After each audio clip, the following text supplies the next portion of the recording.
My name is Amanda McGinnis, and I'm 35.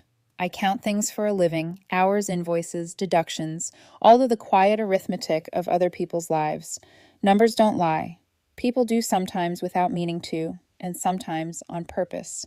It was a Thursday night at 11:47 p.m., the kind of hour when apartment buildings go soft and reverent as if every wall is holding its breath.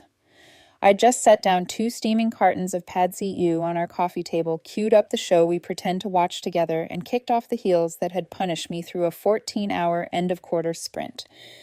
The city hummed through the windows. Our place felt like it always did, tidy, over-scented, with the candle Mason likes to call hotel lobby. My phone lit the room like a match. A message from Mason, my boyfriend of 3 years roommate for one. The photo loaded first. Tessa, his ex glistening and smiling bicep carved like a parenthesis. Gym mirror, cropped tank. Abs captioned themselves.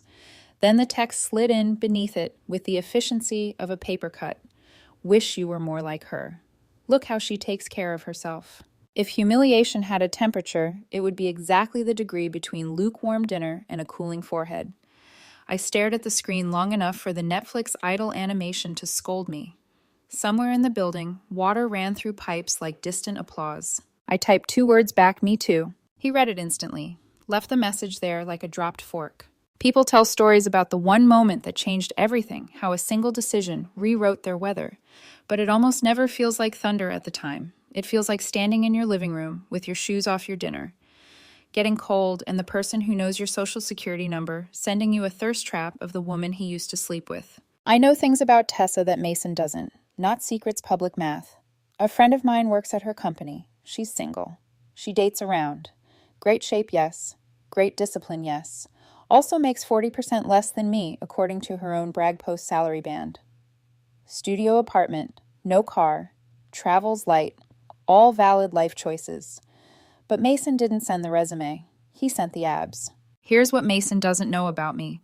I was raised by a father who kept every warranty in a labeled folder and a mother who believed you can rebuild anything as long as you're willing to dismantle it first. I know how to put a life on the table, unscrew its spine, and decide what goes back. The Pad CEW turned glossy with a skin of cool. I lifted the chopsticks anyway, ate 2 bites out of principle. Then I carried both cartons to the fridge and cleared the coffee table like a stagehand who just heard the director whisper, "We're changing the scene." Friday morning, I called in sick for the first time in 2 years. The word sick tasted accurate in my mouth because something in me had definitely ended. I drove to the gym I'd passed 100 times and signed the premium membership contract with a pen so heavy it felt ceremonial. Trainer included. Baseline assessment. A woman named June circled numbers on a clipboard and told me I had the back strength of a superhero and the hip mobility of a desk chair. We laugh the way women laugh when the truth is both kind and merciless. Then I went to a salon with frosted windows and let a stranger wash the office out of my hair. The clippers sang. The mirror delivered a face I recognized but hadn't chosen in a while. I texted my boss, returning Monday. 40-hour cap going forward. I'll protect deliverables. She replied with a thumbs up and a ... that said we'd negotiate later. When I got home, Mason was angling his tie in the hallway mirror. He looked surprised, like I'd stepped off a plane unannounced. "You're home. I thought you had that big client review." "Took a personal day," I said. Thought I'd try being more like her. She posts gym stories at 10 a.m. on weekdays. Doesn't seem crushed by overtime. He winced. "That's not what I meant, and you know it." "Explain it to me," I said, gentle as a scalpel. He made a vague motion at my body, at the air around it. You've let yourself go a little. Tessa still looks amazing," I finished for him. "She does." He relaxed as if agreement were an apology. "See, I just want you to prioritize yourself more." "Me too," I said again and watched him miss the echo. He kissed my cheek, already late, already absolved. The door clicked behind him, and the quiet stepped back into the apartment with me. Here is a truth I didn't say out loud. I had gained 15 pounds since we met. Another truth, I was working 60-hour weeks to fund our life the apartment he picked, because it had better light the vacations he planned, but didn't budget the car note I covered when he was between jobs for 4 months. I had been carrying us so gently he thought he was floating. "Prioritize yourself more," he said. So I did. I set alarms for 5:40 a.m. and 9:30 p.m. like parentheses around my days. I meal prepped on Sunday with the clinical affection of a lab tech. I blocked my calendar like a fortress and answered emails in batches instead of bleeding for them. I posted a single mirror photo at the gym, nothing thirsty. The caption was a line from my mother, "You can rebuild anything." And because being like Tessa is not just macros and lunges, but a lifestyle, Mason romanticizes without understanding. I added something else. I stopped funding his extras. "No more, can you? Venmo me for my nails. I'll pay you back." He didn't. No more Starbucks declined. "Can you spot me? No more yoga packages. We'll share that I never used." We had moved in on a 50-50 agreement. Somehow my 50 had grown a wild garden. I pruned it with kindness and a spreadsheet. The first time he felt it, it was small. "Babe, can you pick up my dry cleaning? I'm slammed." "I've got training at 6, I said. "You'll have to swing by after work." He blinked. "But you pass it on your way home." "I pass a lot of things," I said, smiling. "Want me to send you a reminder?" He laughed, confused at the new shape of me. That week I did something I haven't told anyone before now. I opened a blank workbook and titled it Restorations. On the first tab, I started itemizing every expense I'd covered beyond our agreed split. Not out of pettiness, out of clarity. Numbers don't lie. People do sometimes without meaning to. On Thursday, my friend invited me to a networking night for social impact orgs at a brewery with Edison bulbs and earnest playlists. I almost said no. My body wanted the couch. Instead, I went on principle. Somewhere between the artisanal pretzels and a panel about corporate sponsorships, I met Carlos. He was at a narrow high top with a trifold poster talking about a literacy program like it was a person he loved. He had the kind of attentiveness that makes you feel like your sentence is the only one in the room. "You're the numbers person," he asked after we were introduced. "We keep trying to make our budget do parkour." "I can keep it on the ground," I said. "Maybe even teach it to walk in a straight line." We laughed. He didn't look at my body like a project. He looked at my face like an answer. We exchanged numbers strictly for the fundraiser, and I meant it. The line felt like a railing I could hold on to while the room tilted. On my way home, I caught my reflection in the dark window of the train, tired, yes, but steadier. My phone buzzed. Mason again, a reel of Tessa, sprinting uphill. Captioned, "Discipline, motivation." I stared at the glass. My face did not change. My posture did. Back at the apartment, he asked if I could cover dinner. His card had glitched. I plated leftovers and handed him a fork. He looked at the food like it had personally insulted him. "This is cold," he said. "I'm warm," I said. "Sit, eat." He poked at the noodles. "Why are you being weird?" I could have said, "Because you weaponized your ex's body to coach mine." I could have said, "Because clarity feels like cruelty to someone accustomed to your kindness." Instead, I said, "I'm taking your advice." He frowned. "About what?" "Prioritizing myself." He laughed, but it sounded like a cough. "I meant the gym." "I heard you," I said, "and I'm listening." He didn't realize that listening meant I'd finally stopped translating his wants into my sacrifices. Before I slept, I added a second tab to restorations. I named it Exit. Not because I was leaving, not yet. Because if a fire starts in your building, you should know where the stairwell is. I closed the laptop. The candle burned down to memory. Somewhere between the heartbeats of the night, I understood that being more like her was never the point. Being more like me was. And that I'm afraid for Mason includes a talent for keeping receipts. When you stop mothering a man who's used to being fed, he calls it distance. When you start prioritizing yourself, he calls it attitude. Mason used both words in the first week. Every morning now, I woke at 5:40. The gym keycard became my new signature. The air smelled like effort and disinfectant, and the music was all bass and ambition. My trainer June called me Steel, half joking, half prophetic. The mirror began to show someone I recognized again, not thinner, just clearer. I posted small updates, never thirst traps, just timestamps of discipline. The captions were almost riddles. Monday, 6:07 a.m. Rebuilding, not proving. It got a few quiet likes from coworkers, and one from a contact saved as Carlos' fundraiser. Mason noticed the shift before he understood it. "You're glowing," he said one night, brushing past me on the way to the fridge. "Whatever you're doing, keep doing it." "I plan to," I said. But by week 2, the praise turned practical. "Can you skip the gym tomorrow? My mom's birthday brunch. We'll be late if you go." "I already RSVP'd yes to June," I said, "and I don't cancel appointments." He laughed, uncertain. "You're really taking this self-care thing seriously." "Yes," I said, It's the first thing I've ever taken seriously that wasn't for someone else. Monday became my new Friday, a clean ledger line. No more unpaid overtime. No more answering Masons. Can you handle this with, sure? My boss raised an eyebrow, but didn't argue. My efficiency had sharpened since I stopped bleeding into other people's deadlines. I spent the reclaimed hours learning to cook food. I could name every ingredient of writing in a notebook I'd ignored for years, and unexpectedly volunteering an evening each week to help Carlos's nonprofit with budget reviews. The first session, we met in a co-working cafe, lined with plants too healthy to be real. Carlos showed me their books, disorganized but honest, and I built color-coded tabs while he told stories about students who'd learned to read through their after-school program. You make numbers sound like mercy, he said. That's because they are, I answered. They tell the truth whether you like it or not.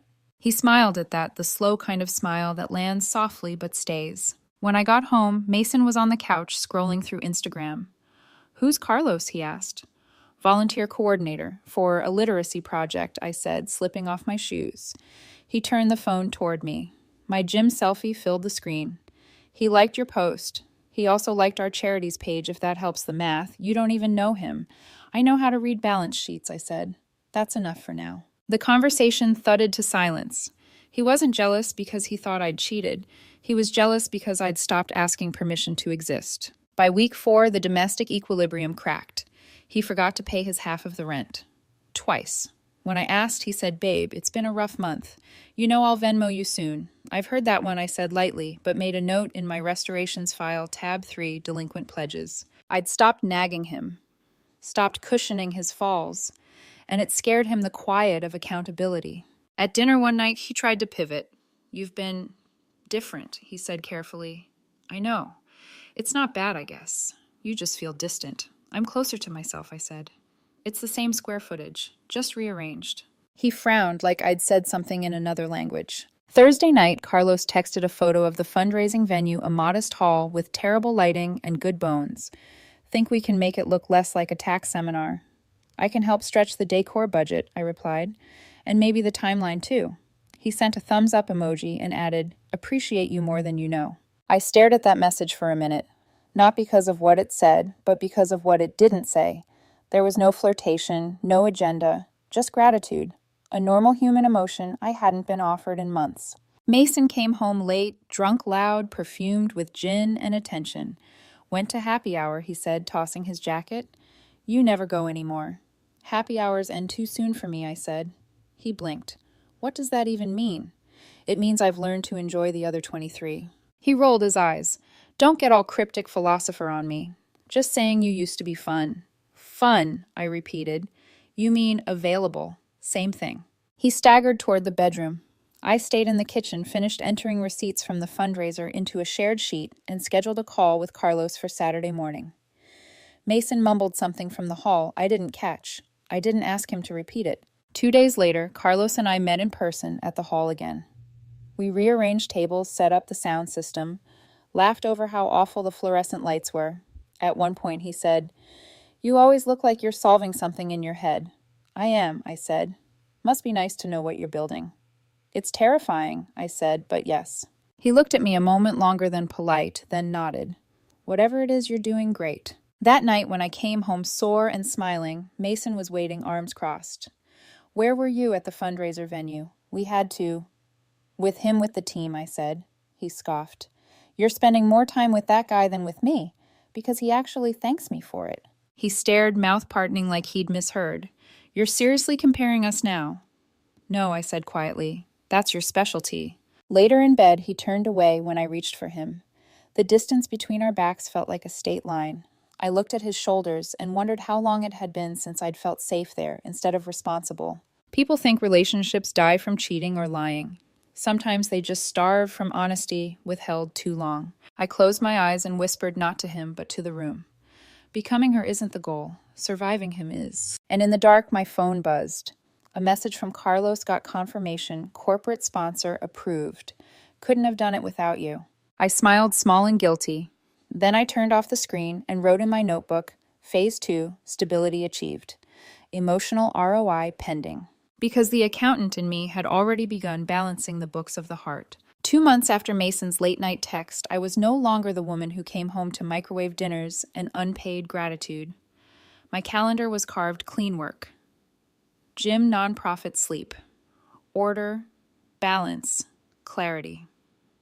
Funny thing about balance, it makes unbalanced people nervous. The fundraiser was set for Thanksgiving weekend, right in the crossfire of family obligations and small talk. Carlos and I were working overtime, not romantic, just rhythm. His enthusiasm was kinetic. It made numbers feel like possibility. The night before the event, we stayed late at the venue decorating string lights, rented linens, the scent of effort, and cheap coffee. He was crouched on the floor, taping down extension cords, when he looked up and said, "You ever get tired of fixing things for everyone else constantly?" I said. "So why keep doing it? Because if I stop, things fall apart." He smiled softly. "Maybe let something fall just to see what happens." I didn't answer, but the sentence followed me home like a shadow. The fundraiser night was chaos. Disguised as community caterers, late volunteers, lost donors, milling with half-full glasses. I moved through the crowd, clipboard in hand, adrenaline and focus braided tight. At the halfway mark, Carlos handed me a mic. "You should do the thank you speech. You earned it." Public speaking used to paralyze me. But that night, standing under the lights, I said, "When you invest in people, not just numbers returns, multiply in ways no spreadsheet can measure." Applause. Real loud, grateful. Out of the corner of my eye, I caught Mason's face at the back of the room, jaw tight, eyes narrow. He'd shown up uninvited holding a bouquet that didn't match the decor. Afterward, as I packed donation envelopes, he cornered me by the catering table. "So this is what you've been so busy with," he said. "Yes," I said. "You could have RSVP'd like everyone else. I didn't know I had to compete with my cousin." The way he said compete made my stomach turn. "Mason, it's a charity event." He stepped closer. "You were glowing up there, like performing." "I wasn't performing. I was working. Working with Carlos. Funny how you suddenly have time for that." I stared at him. "You wanted me to be more like your ex. I am fit social independent. This is the consequence." He laughed, sharp and bitter. "You know what? This isn't what I meant." "No," I said, "but it's what you started." The following week, Thanksgiving dinner became a silent battlefield. His parents adored Carlos, always had. Childhood golden boy, selfless, charming. Mason hated that. He carved turkey like it was a vendetta. Between bites, his mother asked about the fundraiser. "Oh, Amanda was incredible," Carlos said. "She reorganized our budget, landed 3 new sponsors. We exceeded our goal by 300%. I tried to demur, but the table was already buzzing. Mason froze mid-chew. "She did all that his mom said." "You didn't mention it, Mason." He forced a laugh. "Guess it slipped my mind." Across the table, Carlos caught my eye and gave a small, respectful nod. That simple gesture felt like oxygen. On the drive home, the silence in Mason's car was static. Then, "How long have you been hanging out with him?" "We don't hang out. We collaborate." He scoffed. "Collaborate. Cute word for flirting. Don't project, Mason." He slammed his hand against the steering wheel. "You're acting like some self-righteous saint. I'm acting like a woman who's finally respected." The rest of the ride was a single exhale that never ended. A week later, Mason suggested couples therapy. Part of me almost admired the performance, how he could play the victim so sincerely. I agreed, curious what a neutral witness would see. The therapist, Dr. Patel, listened for 15 minutes before asking him, "So you sent your partner a photo of another woman and told her to be more like her?" He shrugged. "I was just trying to motivate her." Dr. Patel's eyebrow barely twitched. "Would you feel motivated if she sent you photos of her ex, saying she wished you looked more like him?" Silence thickened. I almost felt sorry for him, almost. Dr. Patel turned to me. "Amanda, what do you need right now?" I hesitated, then said, "Clarity." She nodded. "Then stop negotiating your worth." That sentence landed like a verdict. When Mason refused individual sessions the following week, said he didn't need fixing, I knew therapy had already done its job. I started planning the exit quietly, like drafting a merger, moved passwords to my name, separated bank accounts, triple-checked the lease. I was no longer reacting. I was repositioning. Mason still hadn't noticed. He was too busy pretending the storm was over.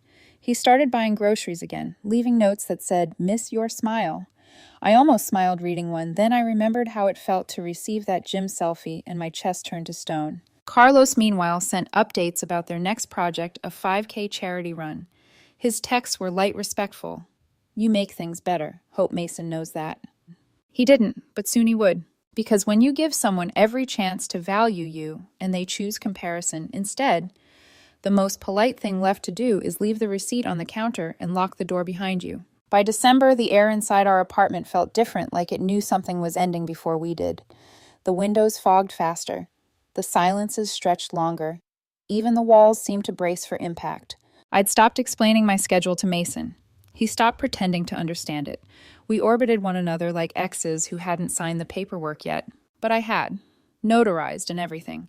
Because when you love an accountant, you should know she keeps her heartbreak in spreadsheets. The fundraiser's success snowballed 300% of the original goal, national sponsor.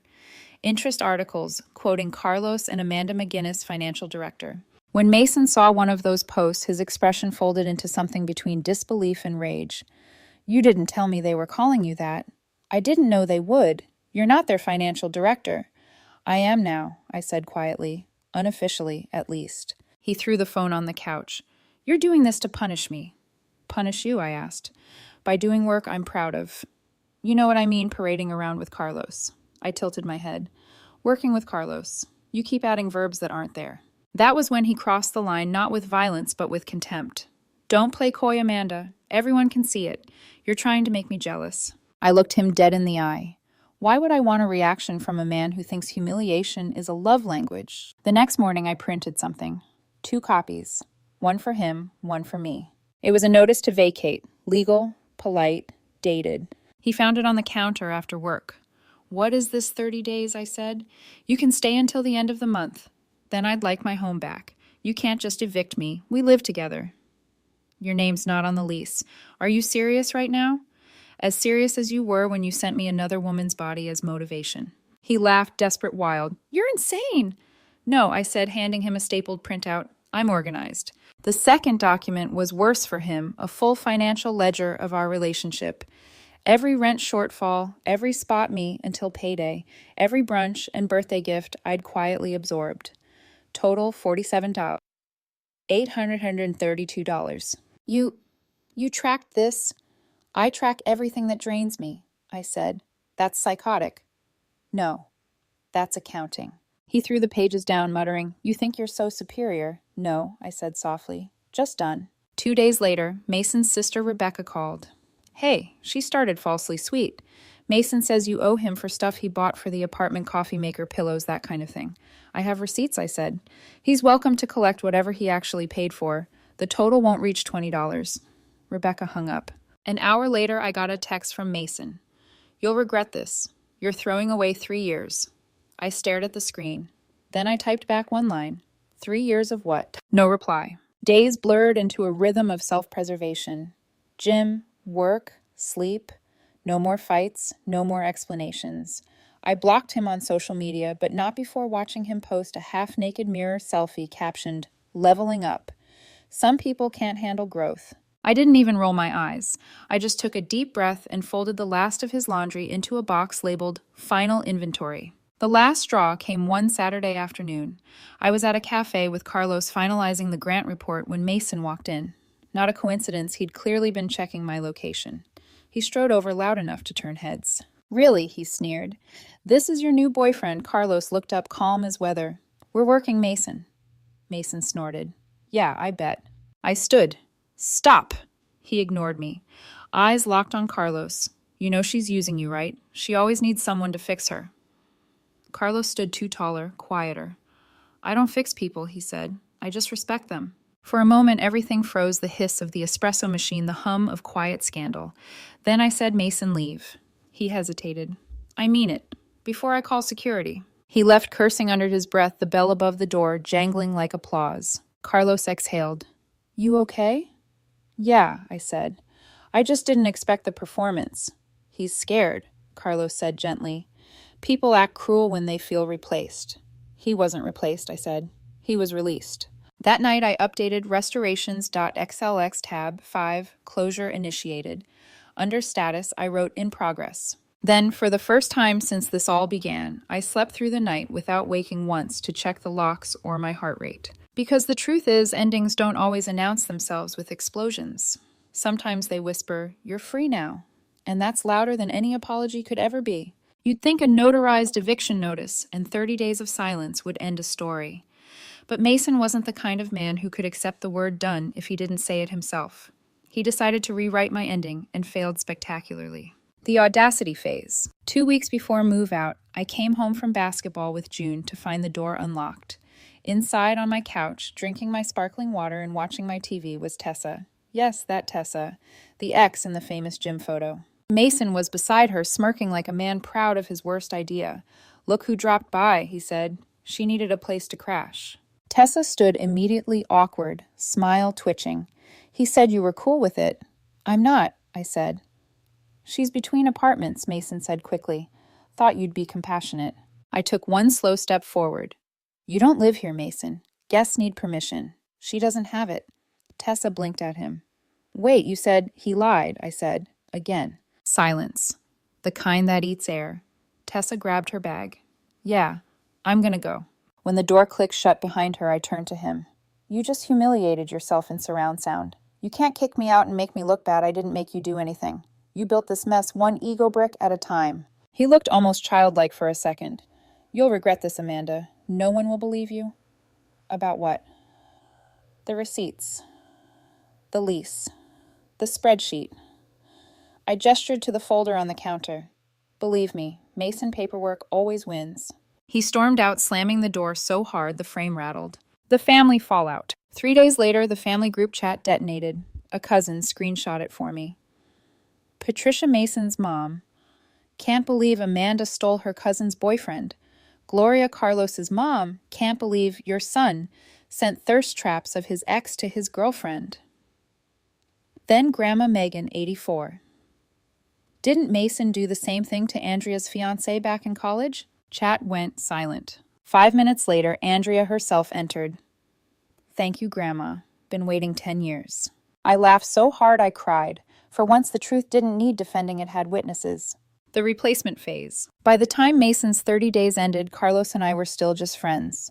We texted coordinated donation receipts, attended a few board meetings. No flirting, no scandal, just relief. Then one evening, after a long meeting, he walked me to my car and said, "You look peaceful lately." "That's what freedom looks like," I said. He smiled. "Keep it. Don't trade it for anyone, not even me." It was the gentlest thing anyone had ever said to me. The crash. Mason refused to leave quietly. He posted online. Some people mistake self-respect for cruelty. Got a few pity likes, mostly from distant relatives. Then he sent me a final text. "If you date Carlos, you're dead to my family," I replied. "Then I guess I'm finally alive." He didn't respond. I boxed the last of his things, old ties, worn sneakers, a mug that said #1 Hustler. Left it outside the door with a note, claimed assets delivered. Final balance settled. The accountant in me couldn't resist poetic bookkeeping. The shift. A month later, I ran into Carlos at the literacy center. He handed me a coffee and said, "You know, everyone's gossiping about us." I shrugged. "They need new material." He laughed. "Maybe give them some." And then he kissed me. Not a firework, not a conquest. Just something steady, deliberate, like a signature at the bottom of a clean page. The quiet after. People think revenge looks like destruction, but the best revenge is reconstruction. By March, Mason had moved in with a coworker. By April, that ended. By May, his posts turned spiritual. Sometimes losing everything is how you find yourself. Good for him. I genuinely hoped he would. Meanwhile, Carlos and I began seeing each other regularly, softly, privately. He never asked me to forget what I'd been through. He just made sure I never had to repeat it. One night, while updating a new spreadsheet for the nonprofit, I noticed my file list. Restorations. XLX sat there unopened for weeks. I hovered over it, then right-clicked and selected Archive. Not delete, just stored away. Because every healed scar deserves to stay somewhere quietly proud of the pain it survived. When I turned off the laptop, Carlos was already asleep beside me, breathing slow, one arm draped across my waist. No tension, no scoreboard, no comparison. And for the first time in years, I didn't feel like I was winning or losing. I just felt home. 8 months after that midnight text that detonated my old life peace became my new default setting.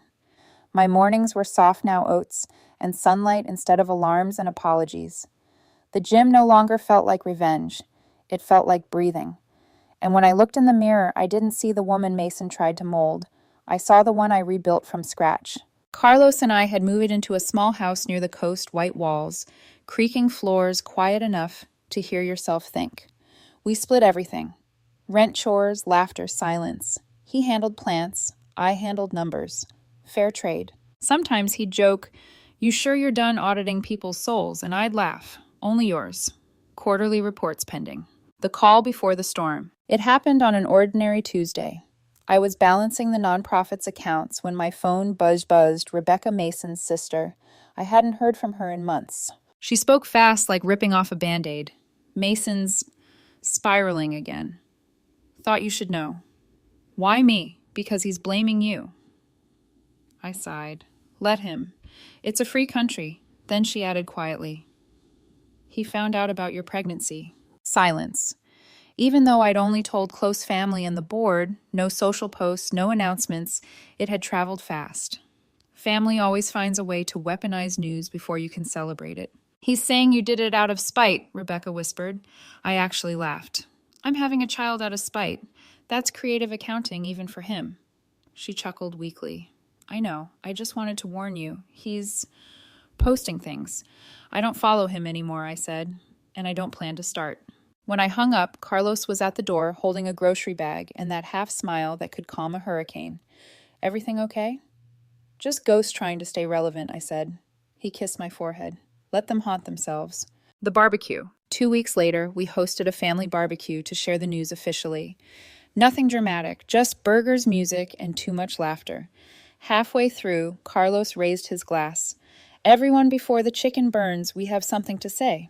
I placed a hand over my stomach. "We're expecting." The cheer was immediate. His mom cried. My dad forgot how to breathe. Cousins screamed like lottery winners.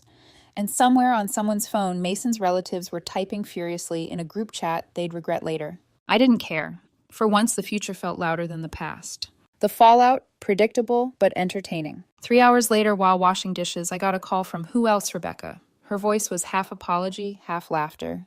"She's losing it," she said. "Who your favorite motivational speaker?" Apparently, Mason's latest ex had dumped him, and he'd decided to post a cryptic story. Funny how some people only find happiness when they destroy yours. Comments were brutal. Even his own cousin replied, or when they stopped funding it. By evening, Patricia, the matriarch herself, was messaging Carlos's mom to demand an explanation. She wanted to know how her family's reputation could survive such betrayal, to which Carlos's mom, Gloria, replied, "Maybe by raising sons who don't text gym selfies of exes to their girlfriends." I didn't see the thread firsthand, but Carlos did, and he laughed so hard he almost choked on lemonade. "Your mother is a legend," I told him. "She learned from the best," he said, eyes glinting. The closure nobody expected. A week later, an email landed in my inbox. Subject spreadsheet template. It was from Mason. Short, polite. Said he was getting his finances in order and remembered I'd built a tracking system for the fundraiser. He wanted a copy. I stared at the screen for a long time. Then, without bitterness, I attached the file, added a brief note. "You'll find peace in structure." I did. He replied with a single line. "Thanks. Hope you're happy." I didn't answer. Some balances don't need closing, they just stop accruing interest. The morning after, I went for a walk by the water. Waves rolled in, like they knew my name. Carlos walked beside me, one hand in mine, the other tracing gentle circles over my belly. He said, "Ever think about how it all started with a photo?" I smiled. Yeah. One picture cost him a future and gave me mine. He stopped walking, looked at me. "Do you ever miss the old life?" Sometimes, I said honestly, but only the parts of me I hadn't met yet. We stood there quiet. The wind smelled like salt and forgiveness. If anyone's reading this, hoping for a grand revenge finale, sorry. The best revenge was never about winning. It was about peace. And peace, unlike Mason, doesn't text at midnight demanding attention. It just stays.